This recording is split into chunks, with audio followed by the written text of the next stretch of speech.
David masih terbaring koma di ruang Intensive Care Unit atau ICU Rumah Sakit Medika Permata Hijau sampai Rabu 22 Februari 2023. Karena luka akibat penganiayaan cukup berat, David dikabarkan mengalami pembengkakan otak. David menjadi korban penganiayaan Mario Dandi pada 20 Februari 2023 di Pesanggerahan, Jakarta Selatan. Mario Dandi sudah ditahan pihak kepolisian karena perbuatannya.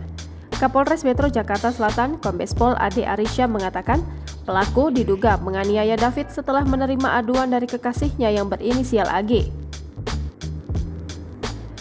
A mengaku mendapat perlakuan tidak baik dari David yang tidak lain adalah mantan pacar dari A. Saat bertemu Mario dan David sempat berdebat sebelum akhirnya terjadi penganiayaan. Di sisi lain, keluarga David menutup jalur damai atas kasus penganiayaan ini. Pada Selasa 21 Februari 2023, keluarga Mario menjenguk korban di rumah sakit. Dikatakan Rustam, kala itu keluarga Mario meminta maaf atas kejadian yang menimpa David.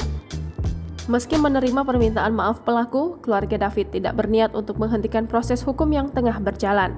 Mario saat ini telah ditetapkan sebagai tersangka.